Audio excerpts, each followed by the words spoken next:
Bismillahirrahmanirrahim. Assalamualaikum warahmatullahi wabarakatuh. Selamat pagi ya teman-teman semuanya. Apa kabarnya? Semoga dalam keadaan sehat selalu dalam lindungan Allah Subhanahu wa taala. Hari ini saya akan melanjutkan video saya terkait tentang alasan kenapa saya resign. Yang ini yang poin selanjutnya yang kelima ya. Alasan kelima setelah kemarin saya pengen berperan sebagai pengajar. Nah, saat ini saya juga menyadari bahwa saya punya keluarga dan ingin memberikan kepastian, ingin memberikan kemerdekaan dan mungkin memilih juga eh, sebagai saya sebagai seorang suami, saya sebagai seorang ayah memberikan keputusan yang terbaik, memberikan tempat tinggal, memberikan kepastian tempat tinggal kepada anak-anak, istri dan keluarga saya gitu. Nah, alasan berikutnya, saya ini sudah merantau mungkin sekitar 10 tahun ya, dengan perantauan yang cukup lumayan berpindah-pindah, mulai dari Surabaya pernah, tapi di kampus 1 tahun, kemudian saya pernah di Manado 1 tahun buat kuliah kedinasan, kemudian saya ke Surabaya lagi, magang, kemudian balik ke rumah ke Probolinggo untuk magang sekitar 5 bulanan. Kemudian saya akhirnya penempatan CPNS sampai PNS sekitar 5 tahun di Makassar, mulai 2014 sampai 2019. Dan tidak berhenti di situ saja ya teman-teman semuanya. Saya yang asalnya Probolinggo, Jawa Timur, masih merantau di Jakarta. Sekarang saya tepatnya tinggal di sekitaran Ciputat atau Bintaro, Tangerang Selatan, namun saya setiap hari beraktivitas, kantor saya berada di Jakarta Pusat saat ini. Nah, dengan 10 tahun masa dinas seperti ini, sebenarnya saya tidak ada masalah dengan merantaunya, gitu ya. Saya tidak sebenarnya tidak keberatan sebenarnya, atau sebenarnya tidak masalah dengan merantaunya. Bahkan istri saya pun, kemudian anak-anak saya pun juga merantau ya, merantau. Dan memang ketika merantau itu kami menemukan saudara baru, sebagaimana yang disampaikan oleh Rasulullah SAW, bahwa setiap perantauan di mana kita berada di perantauan itulah ketemu dengan saudara-saudara baru, termasuk di Jakarta, termasuk di Makassar, gitu ya, yang sampai sekarang menjadi teman, menjadi sahabat gitu ya, bahkan menjadi relasi bagi kami gitu. Nah, tapi yang menjadi kunci dari kenapa alasan saya kenapa resign adalah kepastian berpindah-pindahnya. Saya ketika menikah dengan istri waktu itu calon istri ya, eh, ketika mau melangsungkan pernikahan, salah satu yang saya utarakan adalah saya bekerja di Kementerian Keuangan yang notabene-nya di unit dan eselon 1 saya, Direktorat Jenderal Pajak itu punya unit vertikal di seluruh Indonesia. Tuh, dan itu bisa jadi saya ini penempatannya tidak menentu.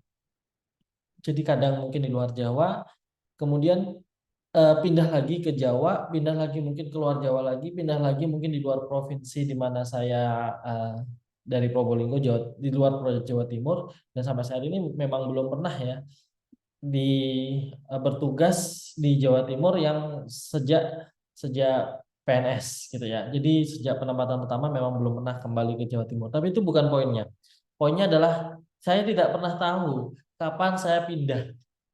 Saya itu nggak pernah tahu kapan saya pindah, kapan SK tiba-tiba datang, karena waktu penempatan di Makassar pun itu juga sangat mendadak gitu. Jadi saya tidak pernah tahu kapan saya pindah dan kemana saya akan pindah gitu.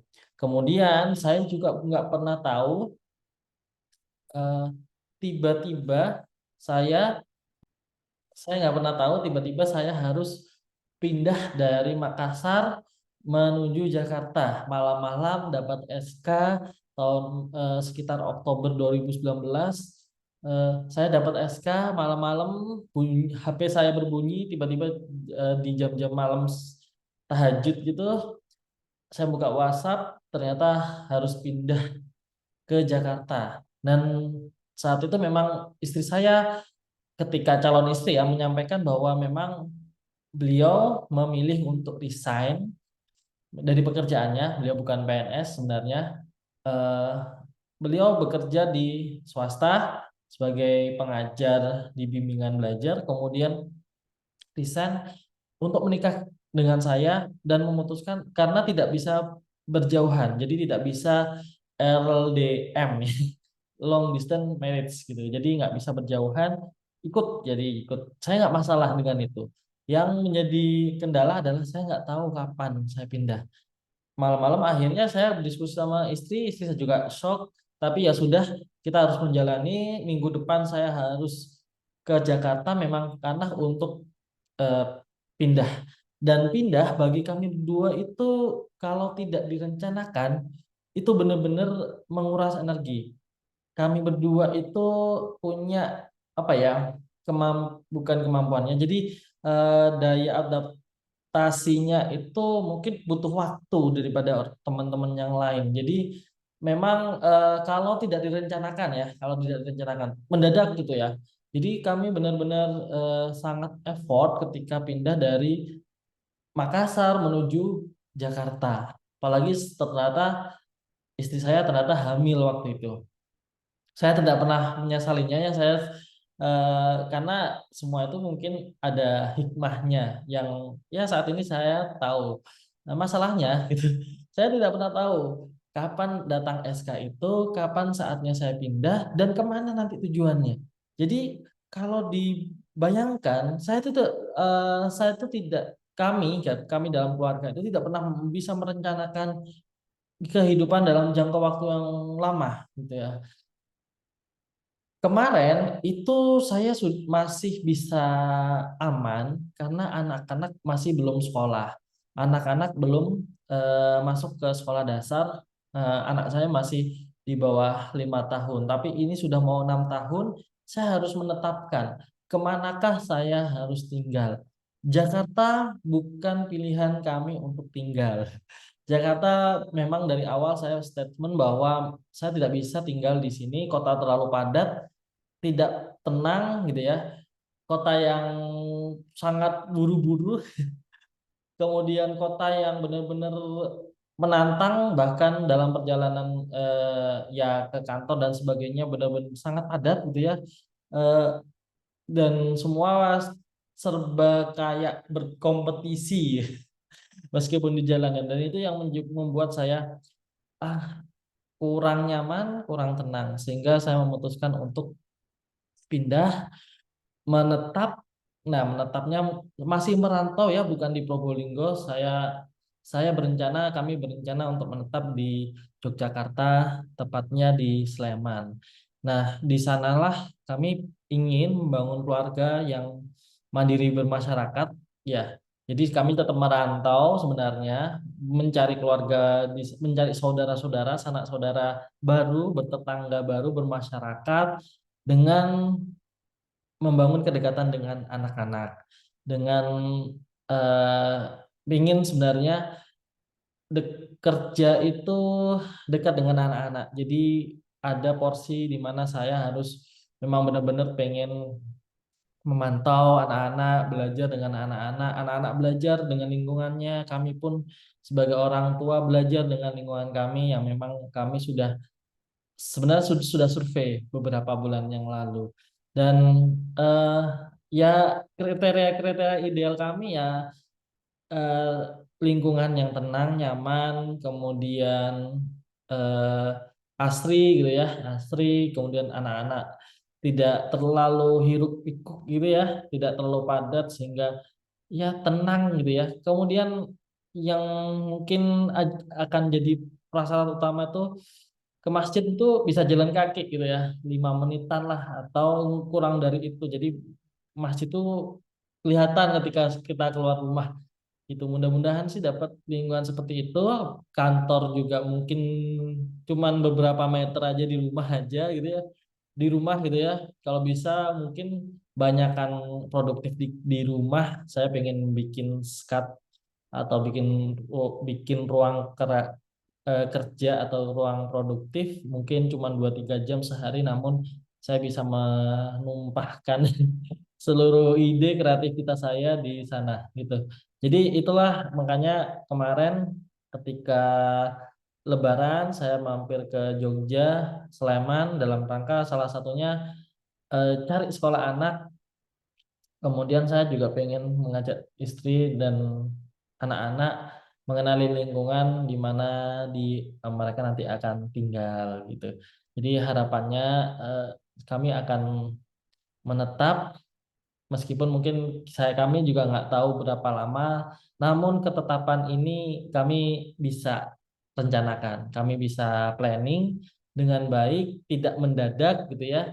Jadi ketika nanti misalkan dari Jogja pun harus pindah lagi gitu ya, dengan beberapa tahun perlu pindah gitu ya untuk mengembangkan usaha mungkin atau mengembangkan kebermanfaatan gitu ya. Jangan-jangan nanti di Jawa Timur perlu dioptimalisasi pengembangan sumber daya manusianya dan sebagainya. Saya sudah cukup belajar, mungkin juga bisa saya ke Jawa Timur. Tapi harapannya sebenarnya sampai anak-anak nanti mungkin menyelesaikan sekolahnya, menyelesaikan masa apa ya menuju dewasa ya. Artinya mereka bisa menetapkan pilihan sendiri, memutuskan dengan sadar betul gitu ya. Kalau mereka adalah makhluk Allah, punya orang tua sebagai anak, kemudian sadar terhadap lingkungannya dan sadar terhadap potensinya, saya rasa mungkin nanti ketika berkembang sudah saatnya kami melepas misalkan atau melepas anak-anak gitu ya. Nah, itu mungkin eh, kita juga perlu berpindah. Tapi wallahu alam, saya nggak berencana untuk kemana-mana selain ke Sleman Jogja itu. Selain nanti misalkan ada kebutuhan-kebutuhan lain, misalkan ke Jawa Timur misalkan. Tapi sejauh ini dengan akses Jogja, Probolinggo, Jogja, Situbondo yang tidak sejauh ke Jakarta gitu ya, apalagi akses pesawat ada, kemudian akses mobil gampang, itu yang menjadi pilihan kami untuk tinggal, bekerja, mendidik anak-anak, belajar bersama di keluarga di eh, yang menetap gitu ya. Demikian teman-teman semuanya. Mudah-mudahan ini mohon maaf saya tambah sedikit. Jadi mungkin soal isu menetap ini tidak dia cuma dialami saya. Saya yakin bakal banyak ya teman-teman mungkin di JP khususnya Bea Cukai juga begitu, perbendaharaan juga begitu, dan instansi lain ternyata banyak yang punya satker-satker di bawah di instansi-instansi lain gitu. Dan ini memang menjadi isu yang agak sering dibicarakan sebenarnya dengan tiba-tiba perpindahan itu, meskipun meskipun ada namanya tunjangan untuk pindah dan sebagainya, itu bukan tidak mengcover ya, tapi lebih ke arah kami kesiapsiagaan kami, kemudian mental kami itu dan tenaga sebenarnya terkuras habis ketika harus berpindah-pindah tanpa adanya kepastian kapan kami pindah, kapan kami menetap, berapa lama menetap, nah ini itu sebagainya. Kami sebenarnya kalau dibilang mungkin kan semua seperti itu Mas gitu, apalagi bekerja di Kementerian Keuangan gitu ya. Makanya dari itu, maka dari itulah bukan Kementerian Keuangannya yang salah, bukan dari jenderal pajaknya yang salah, saya yang salah tempat gitu. Saya nggak cocok, jadi saya memang karakternya tidak cocok untuk serba dadakan, apalagi soal pindah tempat, pindah lokasi pindah lokasi tinggal ya dengan jangka waktu yang cukup lama 1 tahun 2 tahun, pindah lagi dengan mendadak itu, saya rasa itu jadi bagi saya pribadi itu jadi sebuah eh, catatan penting, isu penting yang dari dulu sejak awal mau menikah sudah saya tawarkan ke istri. Pekerjaan saya pindah-pindah, mau gitu. Itu eh, yang menurut saya kurang, dan maksud saya kurang bisa menyesuaikan gitu. Jadi memang saya yang memang harusnya memang sudah memilih waktunya untuk memilih untuk mengakhiri masa tugas saya di Kementerian Keuangan dan mulai menata kehidupan yang stabil, yang menurut kami tenang, menurut kami itu mudah-mudahan eh, nyaman dan mudah-mudahan bisa diridhoi oleh Allah Subhanahu wa taala dimanapun berada sebagaimana eh, Nabi Yunus yang diselamatkan oleh Allah setelah berlama-lama berada di perut eh, ikan ya. Gitu teman-teman semuanya. Terima kasih teman-teman semuanya. Besok satu lagi sebenarnya. Alasan saya yang terakhir untuk resign dan mungkin recap dari alasan tersebut. Kemudian mungkin selanjutnya akan cerita soal restu ibu, restu orang tua yang 1 tahun saya menanti kabar dari beliau.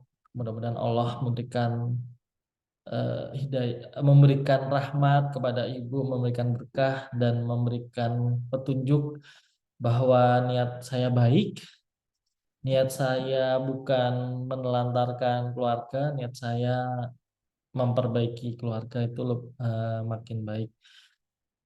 Itu mudah-mudahan Allah menjaga ibu, menjaga bapak yang jauh di sana. Demikian teman-teman semuanya, semangat beraktivitas. Semoga pekerjaan teman-teman senantiasa berbahagia dan selalu mendapatkan keberkahan dari Allah. Setelah besok recap tentang alasan, kemudian saya lanjutkan restu ibu dan mungkin setelah itu prosedur ya. Jadi ada beberapa pertanyaan yang sudah masuk ke saya termasuk apakah ini berkaitan sama isu Kementerian Keuangan. Nah, sekalian besok lah ya kita akan bahas. Terima kasih. Wassalamualaikum warahmatullahi wabarakatuh.